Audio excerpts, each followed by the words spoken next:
Avatarku adalah semua tetua di sekteku. Bab 41 Pertarungan. Sementara tubuh utama Aotian merasakan kegembiraan dari terobosan kultivasi, avatar-avatarnya fokus pada tugas lain.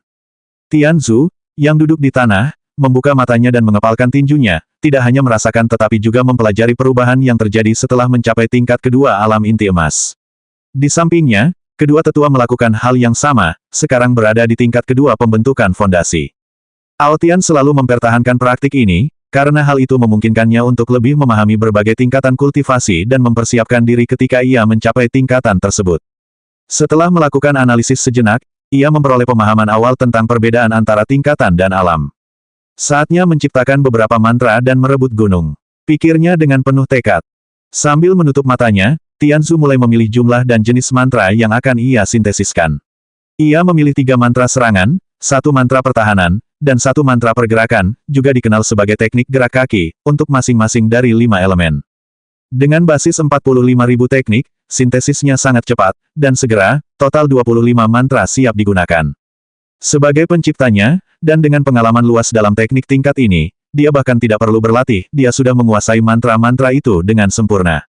Tanpa ragu-ragu lagi, ketiganya berdiri. Bao Hui, kau urus penguasa gunung itu. Lai Zeng dan aku akan tetap berada di balik bayangan, perintah Tianzu, tatapannya acuh tak acuh dan kehadirannya menindas. Namun Bao Hui tampaknya tidak peduli dan langsung mengeluh dengan kesal. Kenapa aku? Kirim saja si tua Lai. Aku tidak suka berkelahi dan membunuh. Hah, bukankah sudah jelas kenapa kamu yang dipilih? Kamu yang terlemah, dan pemimpin ingin kamu mendapatkan lebih banyak pengalaman, ejek Lai Zeng, jelas menikmati rasa frustrasi Bao Hui. Itu sebagian benar. Pada kenyataannya, Aotian ingin Bao Hui bertarung dalam pertempuran ini agar dia sendiri bisa mendapatkan lebih banyak pengalaman. Jika avatar Lai Zeng yang bertarung, bakat tempurnya yang melampaui batas akan membuat pertempuran terlalu mudah, sehingga Aotian kehilangan kesempatan belajar yang berharga.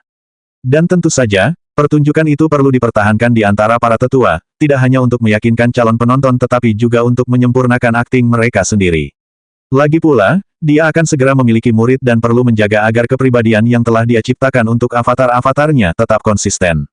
Pemimpin, saya tidak mau pergi. Bao Hui masih protes. Kau akan mengelola barang-barang itu setelah kau menang, kata Tianzu terus terang. Ekspresi Bao Hui langsung berubah. Tuan, serahkan saja padaku. Orang itu anjing kejam yang menindas orang lain. Aku sudah lama ingin berurusan dengannya. Serunya, suaranya penuh dengan kebenaran dan kemarahan. Tanpa menunggu siapapun, dialah yang pertama kali keluar dari rumah. Bao Hui mendaki gunung dengan langkah mantap, memancarkan keadilan. Sesampainya di pintu masuk puncak, ia menemukan pemandangan yang tak terduga. 2 pria sedang berbincang-bincang. Salah satu dari mereka, seorang pria yang lebih tua dengan rambut beruban di pelipis, mempertahankan postur tubuh yang kaku.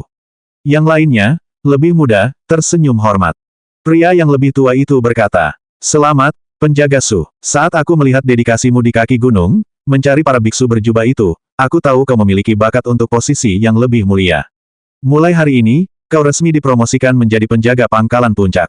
Mata penjaga Su berbinar-binar penuh emosi. Manajermu, terima kasih banyak. Ini selalu menjadi impian saya. Saya tidak pernah membayangkan akan sampai di sini. Saya akan menghormati posisi ini dan melakukan yang terbaik.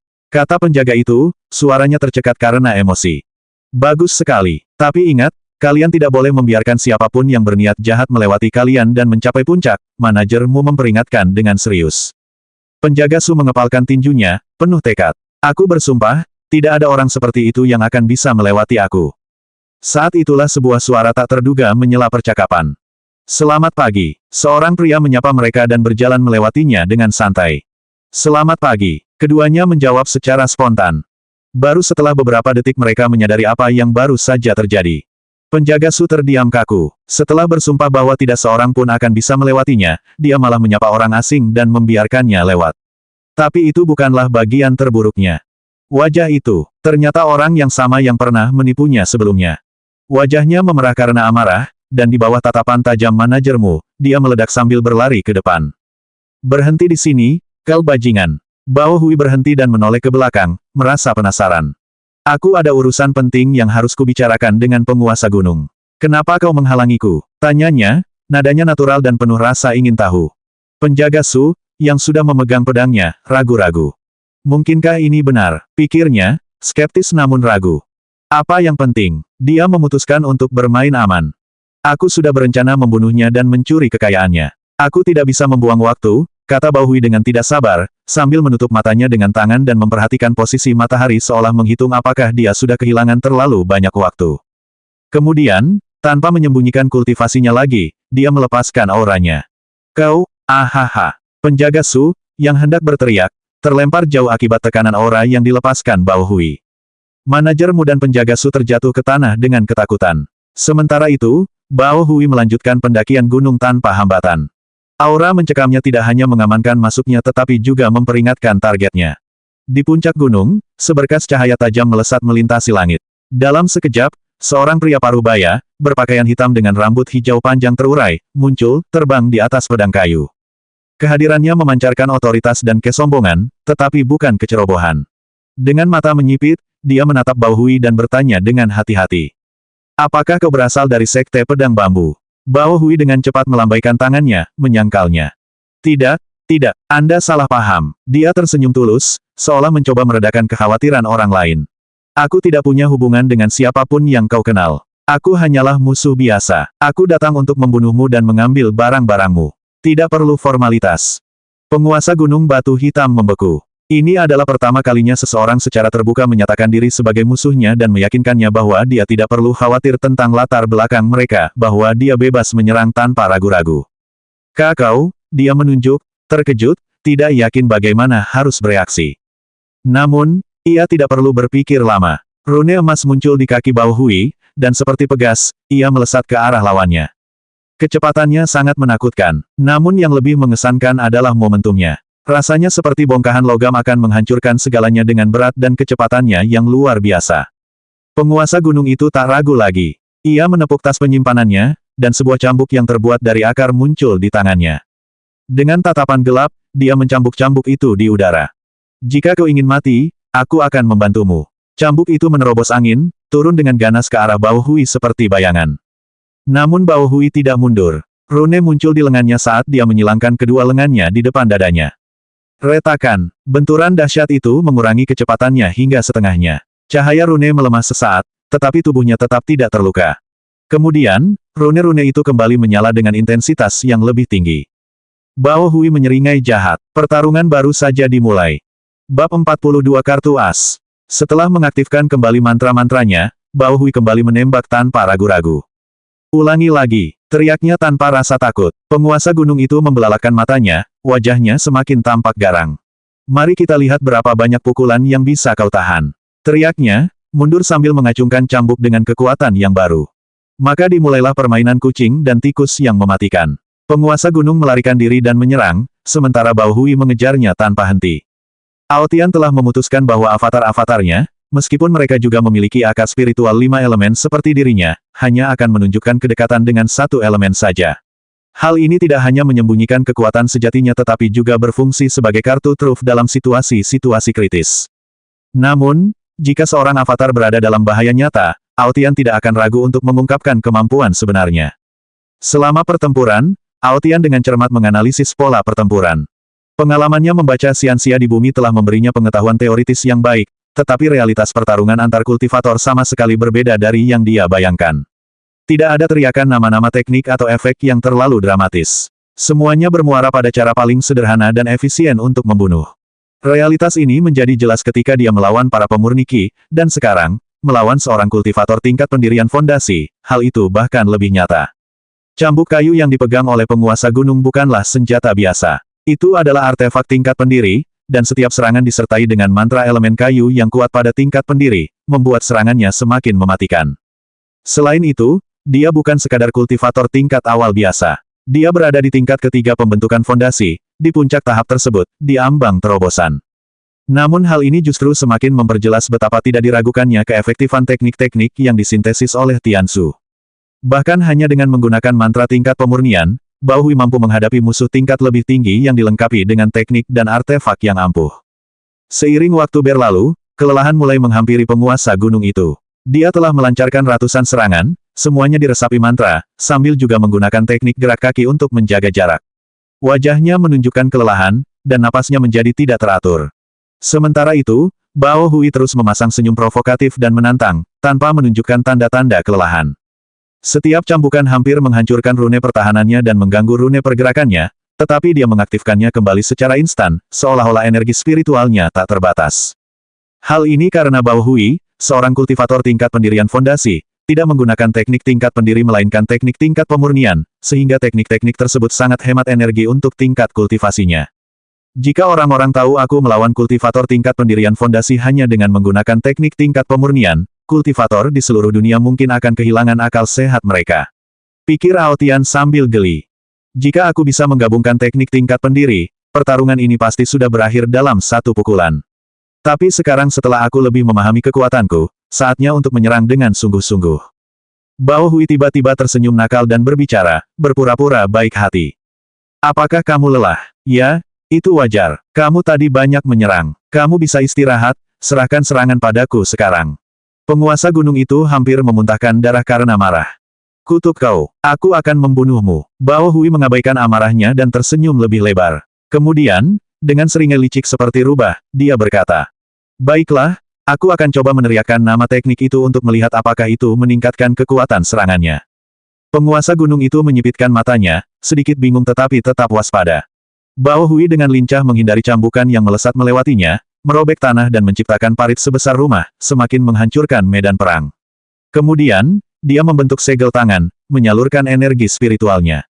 Segel tidak diperlukan untuk melakukan teknik ini, tetapi menggunakannya menyinkronkan energi di tangan dengan energi di dantian, secara signifikan mempercepat mobilisasi dan kontrol energi melalui gerakan.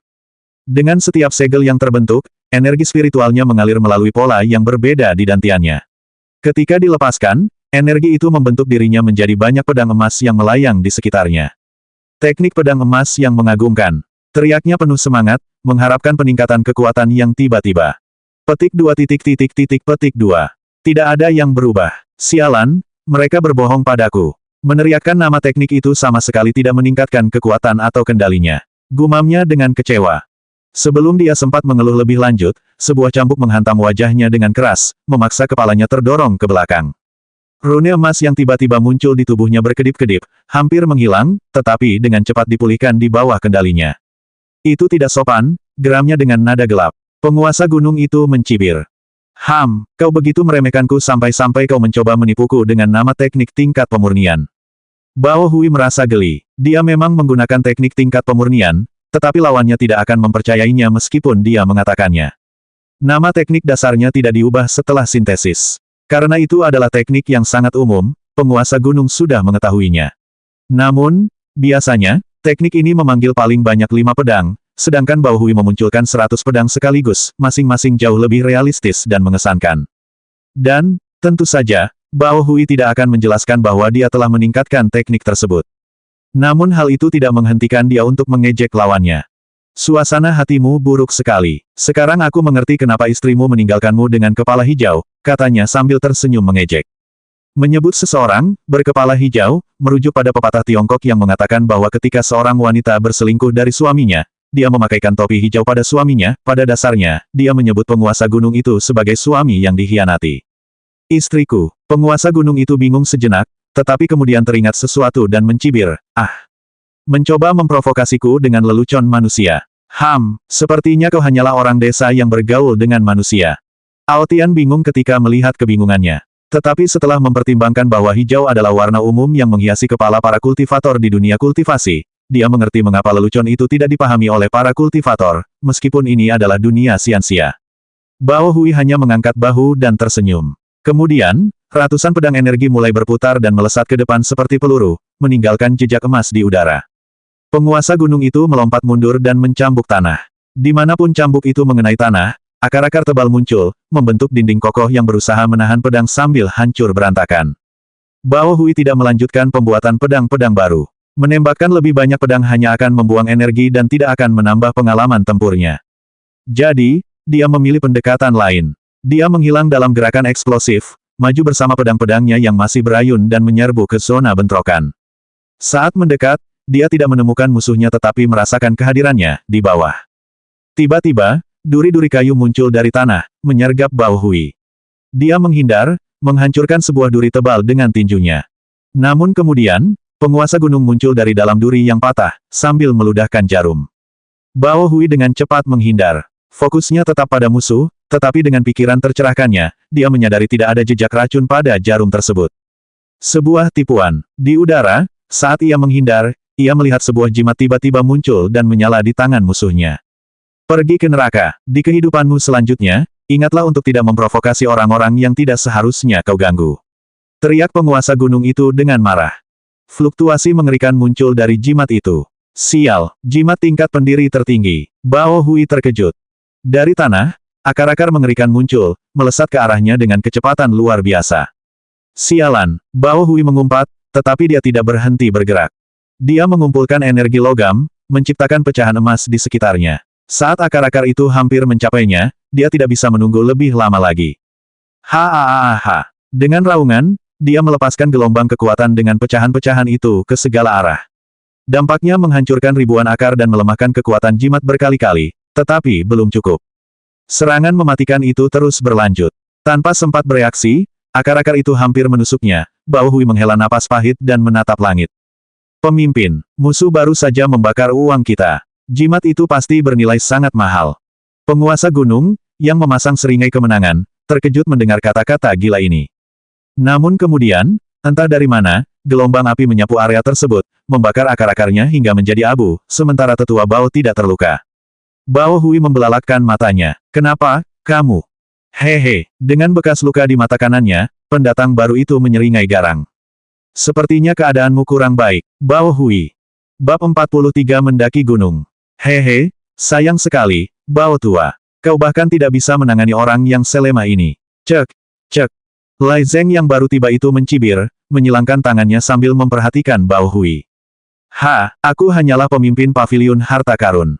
Kekuatan terbesarku bukan terletak pada pertempuran. Bao Hui mengangkat hidungnya dengan angkuh, seolah kekalahannya tidak berarti apa-apa. Oh, ya, aku tahu itu. Lai Zeng mengangguk setuju, tetapi segera menyeringai sinis. Kekuatan terbesarmu adalah sifat pelitmu. Dasar orang tua tak berguna. Bagaimana kau bisa mengatakan itu?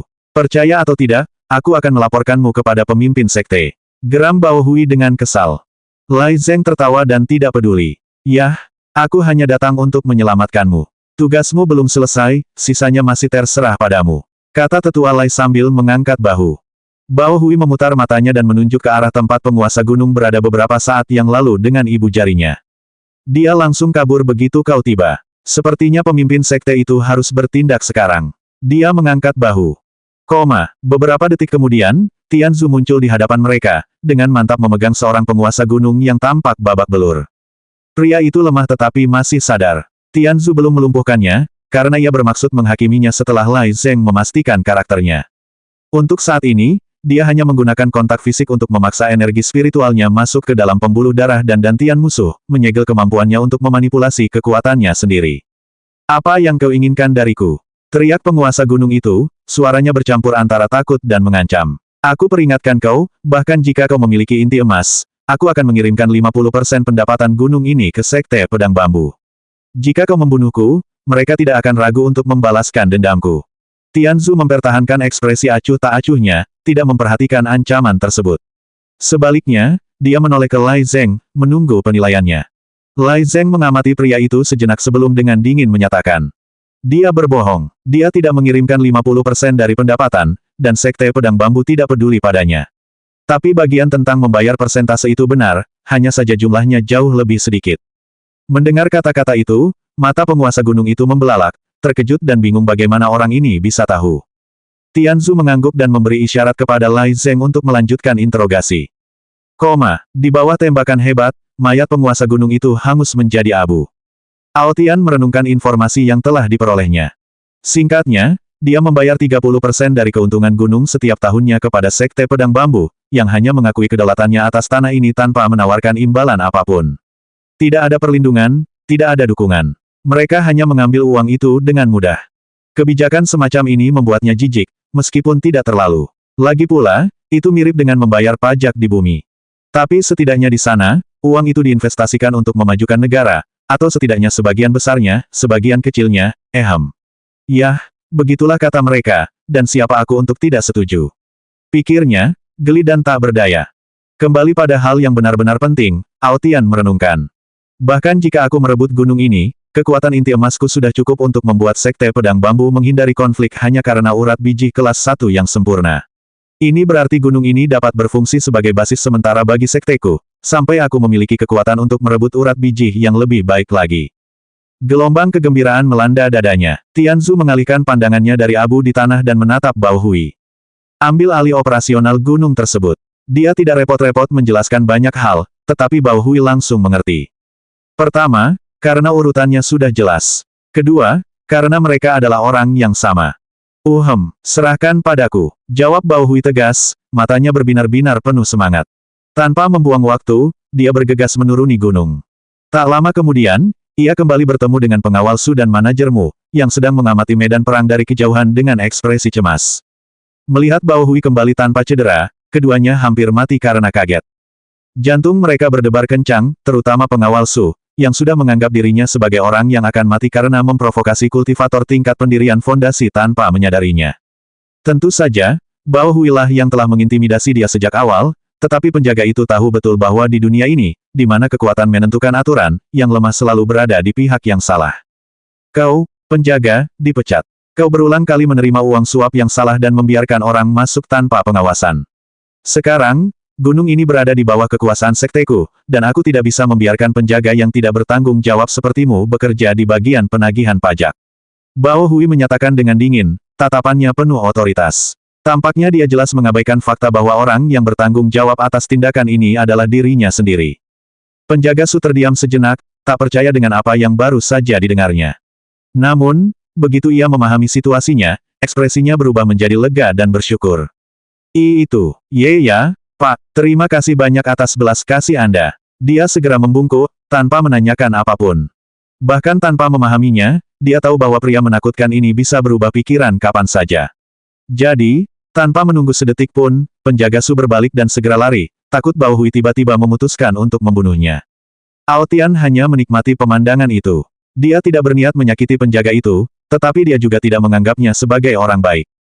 Dia tahu betul bahwa Su sombong dan korup dalam posisinya sebagai penjaga kota.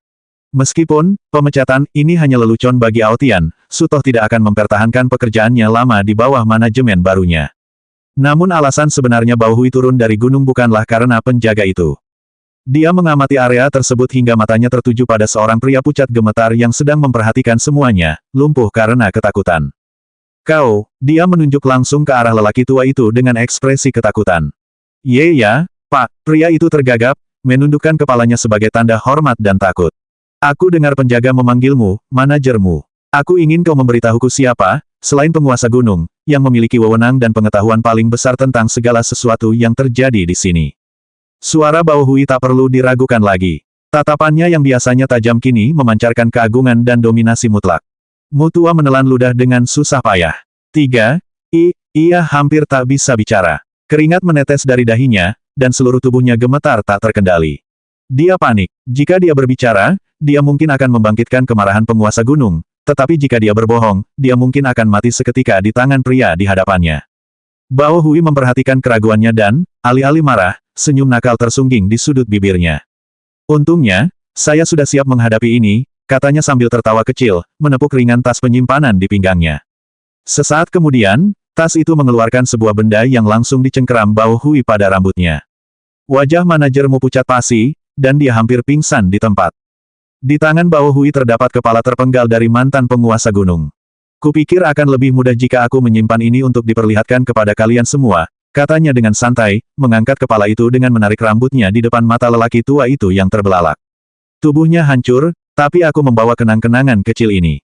Mu mulai mengalami hiperventilasi, merasakan jantungnya berdebar kencang. Sekarang, mari kita coba lagi, suara Bao Hui semakin berat.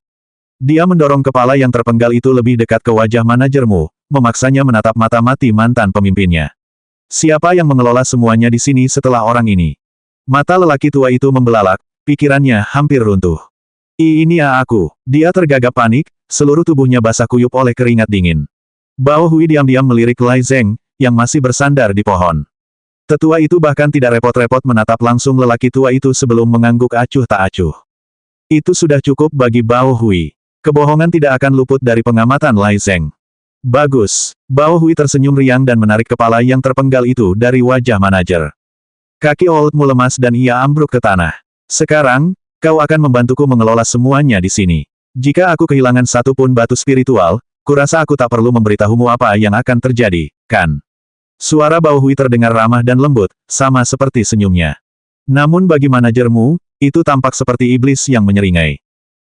Beberapa jam kemudian, dengan bantuan manajermu, dan kekuatan tak kenal lelah dari Lai Zeng dan Bao Hui, seluruh gunung berhasil dikuasai. Keluarga penguasa gunung terdahulu, yang menyandang nama keluarga Xi, telah memerintah wilayah tersebut selama lebih dari 1000 tahun. Dari generasi ke generasi, mereka berhasil menghasilkan setidaknya 1 atau 2 kultivator tingkat pendirian fondasi, yang memungkinkan mereka mempertahankan hegemoni mereka, hingga para tetua tiba. Namun kali ini, generasi saat ini hanya memiliki 1 kultivator tingkat pendirian fondasi. Dan menurut informasi dari manajermu sendiri, ada 1 lagi yang berpotensi untuk naik tingkat, tetapi dia telah disingkirkan secara diam-diam oleh penguasa gunung untuk mencegah pembagian kekuasaan.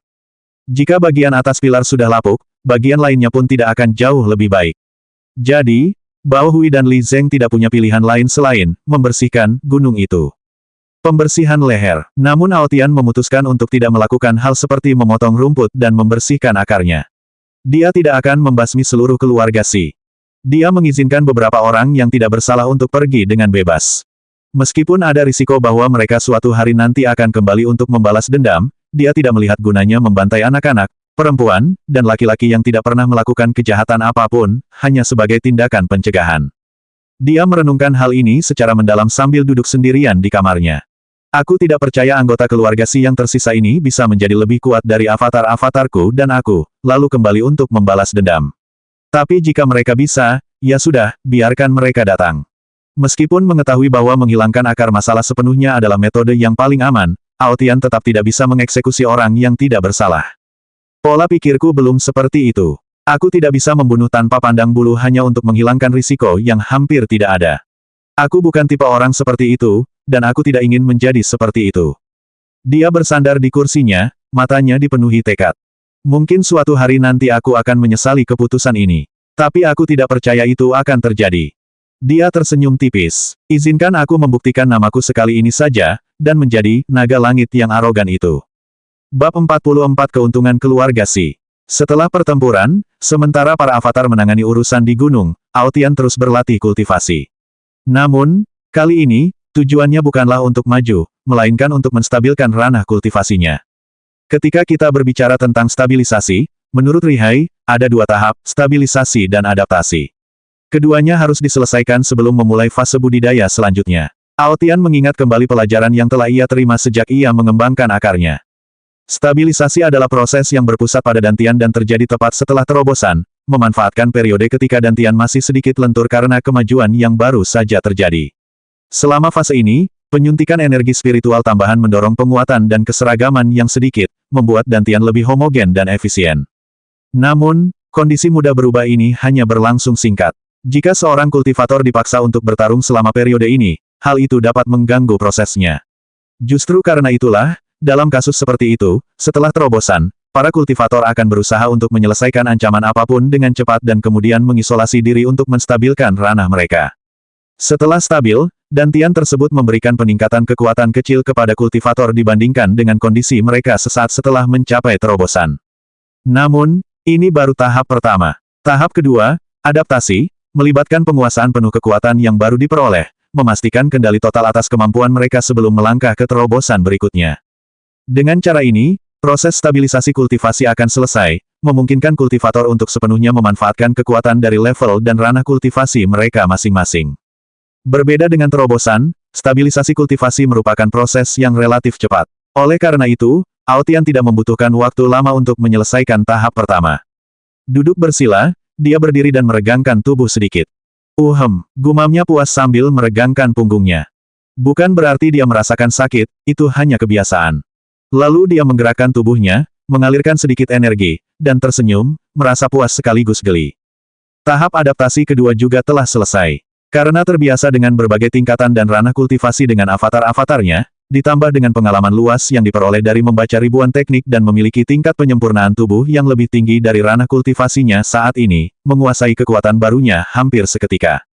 Tidak perlu terburu-buru untuk melangkah lebih jauh. Mari kita pelan-pelan saja, selangkah demi selangkah.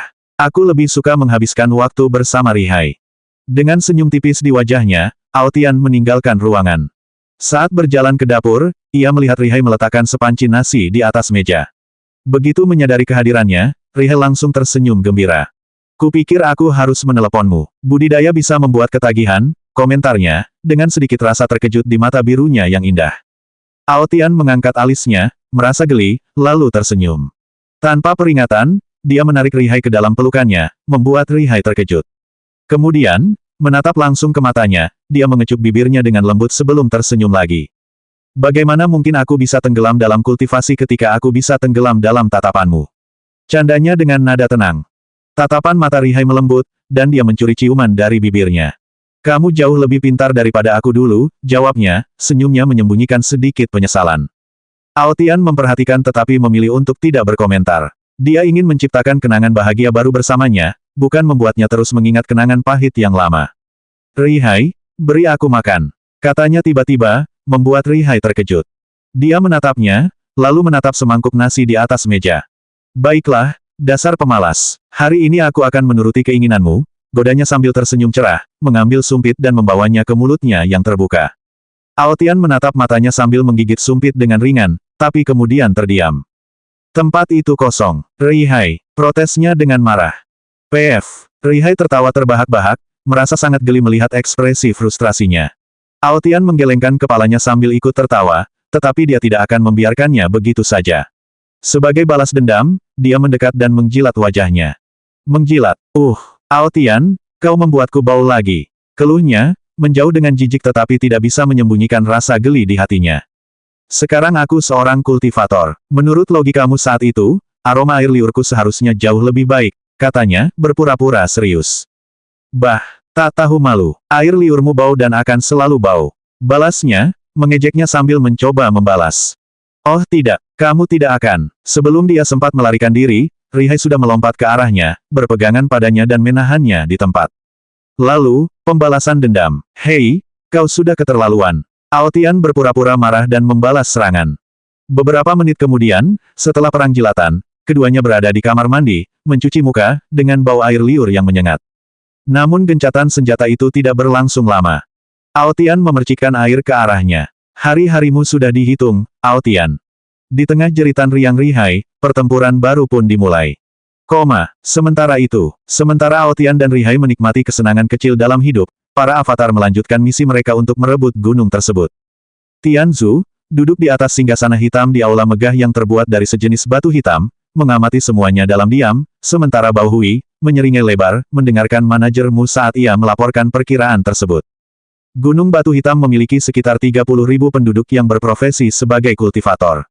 Pendapatan bersih tahunannya sekitar 35 juta batu spiritual, belum termasuk penambangan lokal yang menghasilkan sekitar 5 juta batu per tahun.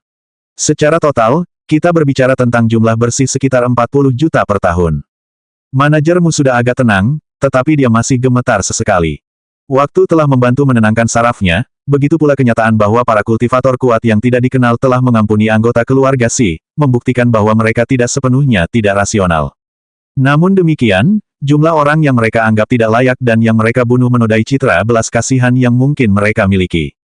Dan harta kekayaan keluarga Si. Tanya Bao Hui dengan penuh semangat. Dengan penghasilan tahunan 40 juta, ditambah bisnis keluarga Si, jumlahnya pasti sangat besar. Pikir Aotian dengan penuh harap. Manajermu ragu-ragu tetapi akhirnya menjawab, masih gemetar. Sekitar 2,6 miliar batu spiritual berkualitas rendah. Jika dikonversi ke batu berkualitas tinggi, jumlahnya sekitar 260.000 batu. Aotian mengerutkan kening. Jumlahnya memang mengesankan, tetapi mengingat dominasi keluarga Si selama ribuan tahun atas kota itu, jumlah tersebut tampak kecil. Dengan keahlian Lai Zeng, jelas bahwa manajermu tidak berbohong. Kenapa sedikit sekali? Tanya Bao Hui dengan nada tidak puas. Bukannya jumlahnya sedikit, tuan-tuan. 30% dari pendapatan selalu dikirim ke Sekte Pedang Bambu. Sisanya diinvestasikan dalam pil, seni bela diri, artefak, dan barang-barang lainnya. Terutama pil kultivasi. Satu pil terobosan untuk alam pendirian fondasi harganya sekitar 10 juta batu, dan banyak yang telah diperoleh sepanjang sejarah keluarga Si. Dia berhenti sejenak dan melanjutkan. Terlebih lagi, Ada biaya pemeliharaan formasi kondensasi energi kota, pelatihan para penjaga, dan pengelolaan bisnis, pengeluarannya sangat besar. Semakin Aotian mendengarkan, semakin sakit kepalanya. Pada akhirnya, dia mengubah pendapatnya dan hampir menganggapnya sebagai keajaiban bahwa keluarga Si telah mengumpulkan begitu banyak kekayaan. Kami mengerti. Kamu bisa berhenti bicara, Bao Hui memotong sebelum manajermu menjelaskan lebih detail. Pemimpin sekte itu kemudian berdiri. Bao Hui, pergilah dan ambil barang-barang yang diperlukan dari perbendaharaan keluarga Si. Lai Zeng, bawa manajermu dan umumkan pengambil alihan kota. Selain itu, umumkan perekrutan murid. Suara Tianzu yang tenang bergema dengan otoritas yang tak terbantahkan. Ya, ketiganya menjawab dan membungkuk, terutama manajermu, yang, setelah Bao Hui memberitahunya bahwa pemimpin itu memiliki kultivasi inti emas, menjadi semakin takut. Pemimpin, kapan perekrutan akan dilaksanakan? Tanya Lai Zeng sambil membungkuk hormat. Tidak perlu menunda, dia terdiam sejenak. Besok subuh nanti, perekrutan akan berlangsung. Bab 45 Perekrutan. Apakah kamu sudah mendengar? Seorang pria berbicara dengan pria lainnya sambil berjalan di jalanan. Di dekat mereka, sesosok berjubah hitam berjalan dengan kepala sedikit tertunduk, tanpa niat menguping, namun tanpa disadari menangkap percakapan mereka. Apakah Anda membicarakan kematian penguasa gunung? Pria kedua menjawab, tetapi nadanya lebih menegaskan daripada bertanya. Sulit membayangkan topik lain di tengah kekacauan baru-baru ini. Sosok berjubah itu terdiam sejenak setelah mendengar ini. Wajah cantik di balik tudung itu menunjukkan keterkejutan atas berita kematian mendadak pakar terbesar kota itu. Dia sudah menyadari suasana yang tidak biasa, menduga sesuatu telah terjadi sebelumnya, tetapi dia tidak menyangka akan mendengar pengungkapan yang begitu drastis. Karena penasaran, dia secara halus mengubah arah jalannya dan terus mengikuti para pria itu, menjaga jarak yang tidak mencolok. Yah, sebenarnya bukan tentang itu, tapi ada hubungannya. Pria pertama menggelengkan kepalanya sebelum melanjutkan. Kudengar para kultivator yang merebut gunung itu berasal dari sekte inti emas dan sedang merekrut murid. Mereka bilang siapapun yang memiliki akar tingkat tinggi atau lebih baik bisa bergabung dengan mereka, hanya dengan datang ke alun-alun besok pagi. Dan bagian terbaiknya, tidak masalah berapa banyak afinitas elemen yang dimiliki akar tersebut. Tambahnya dengan penuh semangat. Kedengarannya terlalu bagus untuk menjadi kenyataan. Sekte inti emas merekrut kultivator sesat tanpa peduli dengan akar campuran. Apa kau yakin ini bukan jebakan? Temannya menggelengkan kepala, skeptis. Dan, tak mampu menahan sedikit pun ejekan, dia melanjutkan. Lalu mengapa kamu begitu bersemangat? Sekalipun mereka menerima keturunan campuran, kualitas keturunan kita masih terlalu rendah. Siapa tahu, jika mereka tidak menemukan cukup banyak orang, mereka mungkin akan menurunkan persyaratannya, kata yang lain sambil mengangkat bahu, berusaha tetap optimis, yang hanya membuat temannya menghela napas pasrah. Sosok berjubah itu mengikuti mereka untuk beberapa saat lagi, tetapi, karena tidak mendengar hal lain yang relevan, dia mengubah arah dan memasuki gang terdekat. Di dalam lorong yang gelap dan lembab itu, dia melangkah masuk ke sebuah penginapan kumuh. Dia melewati pemilik penginapan yang tua dan murung, lalu memasuki salah satu kamar tanpa mengucapkan sepatah kata pun. Begitu dia menutup pintu, dia melepas tudungnya, memperlihatkan rambut biru panjangnya. Duduk di ranjang usang itu, dia tak kuasa menahan diri untuk merenungkan percakapan yang baru saja didengarnya. Ini mungkin satu-satunya kesempatanku untuk keluar dari kota ini hidup-hidup. Sekalipun ini jebakan, aku tidak punya pilihan selain mengambil risiko, gumamnya pada diri sendiri, mata birunya bersinar dengan campuran keraguan dan tekad. Lalu, dia mengepalkan tinjunya rata-rata, memperkuat tekadnya. Saat fajar keesokan harinya, Lai Zeng tiba di alun-alun, yang sudah dipenuhi orang-orang yang bergumam. Begitu dia melangkah ke tempat kejadian, aura yang ganas dan menekan mulai terpancar dari tubuhnya, menyapu kerumunan seperti gelombang tak terlihat. Dalam sekejap, obrolan berhenti, dan keheningan yang berat menyelimuti area tersebut. Orang-orang dengan cepat mengidentifikasi sumber tekanan tersebut dan, tanpa ragu-ragu, menyingkir, tatapan mereka dipenuhi rasa takut dan gelisah. Mengenakan pakaian biasa layaknya manusia fana, tanpa memperlihatkan artefak spiritual apapun, Lai Zeng tetap tidak meninggalkan ruang untuk keraguan. Kehadirannya yang luar biasa dan pengumuman kematian penguasa kota baru-baru ini sudah lebih dari cukup bukti bahwa dia bukanlah penipu, melainkan seorang pria yang benar-benar kuat. Dia berjalan dengan tenang ke tengah alun-alun seolah-olah tidak ada seorang pun yang menghalangi jalannya. Dan memang, tidak ada seorang pun yang menghalangi. Tidak seorang pun akan berani menghalanginya. Semua orang tahu bahwa bahkan jika seluruh alun-alun bersatu melawannya, mereka tetap akan dimusnahkan dengan mudah. Jurang pemisah antara pendirian fondasi dan pemurniki benar-benar tak teratasi. Ketika sampai di tengah, dia perlahan mengangkat kepalanya dan mengamati kerumunan orang. Aku tak akan banyak bicara. Ujian dimulai sekarang. Mereka yang ingin mengubah nasibnya, majulah. Suaranya yang serak dan garang menggema di seluruh alun-alun, diperkuat oleh energi spiritual sehingga semua orang dapat mendengarnya. Setelah jeda singkat, dia menambahkan, saya sendiri yang akan melakukan pemeriksaan. Satu-satunya persyaratan adalah akar spiritual tingkat tinggi atau unggul dan karakter yang baik. Jika Anda tidak memiliki keduanya, jangan buang waktu saya, atau akan ada konsekuensinya. Tetua Lai kemudian terdiam, berdiri diam di tengah alun-alun. Meneguk, suara menelan kering bergema di antara kerumunan. Mereka yang ingin menguji diri sendiri ragu-ragu, mempertimbangkan kembali keputusan mereka di hadapan kehadiran Lai Zeng yang mengintimidasi. Bobot auranya membuat sulit untuk mengumpulkan keberanian mengambil langkah pertama. Beberapa menit berlalu, dan tidak ada yang bergerak. Hingga akhirnya, sesosok muncul dan melangkah maju dengan penuh tekad. Mengenakan tudung hitam, dia berjalan dengan langkah tertahan hingga berdiri di hadapan Lai Zeng. Dia tetap acuh tak acuh dan tidak menuntut agar wanita itu melepas tudungnya. Dia hanya mengulurkan tangannya, menunggu sosok itu meletakkan pergelangan tangannya ke dalam genggamannya. Dan memang itulah yang dilakukannya. Dari balik jubah hitam, sebuah pergelangan tangan yang ramping muncul dan dengan ragu-ragu bertumpu pada telapak tangan Lai Zeng. Dengan gerakan tegas, dia menyuntikkan energi spiritual ke dalam tubuh wanita muda itu, menganalisis ketebalan dan kekuatan pembuluh spiritualnya.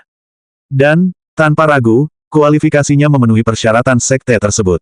Sistem hanya menetapkan kualifikasi yang baik sebagai persyaratan minimum, yang berarti akar tingkat menengah. Jumlah afinitas elemen dalam sebuah akar tidak memengaruhi kualitasnya, jadi akar campuran bukanlah masalah. Tetapi karena sekteku akan berkembang pesat, tidak masuk akal untuk hanya menerima kualifikasi yang biasa-biasa saja. Lebih baik mengamankan talenta sejak awal dan hanya menerima akar berkualitas tinggi dan di atasnya, Ao Tian merenung. Yang tidak dia duga adalah menemukan sesuatu yang jauh melampaui ekspektasi. Kualifikasi wanita muda itu sangat luar biasa. Dia memiliki akar spiritual elemen air dengan tingkatan sempurna. Sebuah bakat yang, dalam keadaan normal, akan diperebutkan dengan sengit oleh sekte-sekte inti emas. Sepertinya keberuntunganku sebagai protagonis masih berjaya. Ao Tian tersenyum dalam hati. Lai Zeng melepaskan pergelangan tangan wanita muda itu dan menyatakan dengan santai. Kualifikasi Anda sudah memadai. Sekarang, saya akan mengajukan pertanyaan. Jawablah dengan jujur. Gadis itu terkejut, bukan karena pertanyaannya, tetapi karena kurangnya reaksi darinya terhadap bakat wanita itu. Mendiang atasannya hampir melompat kegirangan saat melihat kualifikasinya, namun pria di hadapannya tetap acuh tak acuh, seolah-olah itu bukan hal yang luar biasa. Dan, lebih dari itu, dia melanjutkan pemeriksaan tanpa meninggalkan celah atau memberikan perlakuan khusus. Secara paradoks, hal ini justru menenangkannya. Karena sekarang, hal itu tampak bukan lagi seperti jebakan, melainkan lebih seperti perekrutan yang benar-benar dilakukan oleh sekte inti emas. Baik, tetua, saya akan menjawab sebaik mungkin, suara lembutnya terdengar rendah hati di hadapan pria yang berwibawa itu. Pernahkah Anda membunuh, memaksa, atau mengeksploitasi orang yang tidak bersalah? Pertanyaan itu lugas, hampir santai, tetapi wanita muda itu membeku, hampir tersedak karena kebingungan. Sejak ia mulai bercocok tanam, ia belum pernah mendengar siapapun berbicara tentang kepolosan. Dunia kultivasi selalu terbagi hanya antara yang kuat dan yang lemah, dan konsep kepolosan seringkali tampak hampir tidak ada. Masih terkejut, tetapi tanpa ragu, dia menjawab dengan tulus. Tidak, saya belum pernah melakukan itu. Lai Zeng mengangguk puas, menyadari bahwa dia telah mengatakan yang sebenarnya. Bagus, selamat datang di sekte ini. Minggir dan tunggu sampai proses perekrutan selesai. Dan tanpa menunda lebih lama, dia mengalihkan pandangannya kembali ke kerumunan. Wanita muda itu berkedip, tampak bingung. Hanya itu. Proses rekrutmen jauh lebih sederhana dari yang dia perkirakan. Dan, setelah mengamati wajah-wajah di sekitarnya, dia menyadari bahwa orang banyak itu sama-sama terkejut. Namun pada saat yang sama, melihat seseorang diterima dengan begitu mudah menimbulkan gelombang kegembiraan di alun-alun, mendorong mereka yang masih ragu-ragu. Tak lama kemudian, orang-orang dari segala usia, mulai dari lansia hingga muda, bahkan anak-anak, mulai maju ke depan. Biasanya, anak-anak berbakat melakukan perjalanan ke sekte pendirian fondasi, tetapi jarak antar kota kultivasi sangat jauh. Banyak yang akhirnya tidak punya pilihan dan tetap tinggal di tempat mereka berada. Karena itu, mungkin masih ada banyak bibit menjanjikan di kota ini yang memenuhi persyaratan saya. Ao Tian menganalisis, mengamati para kandidat baru yang mendekat. Selanjutnya bab 46 sekte mendapatkan nama.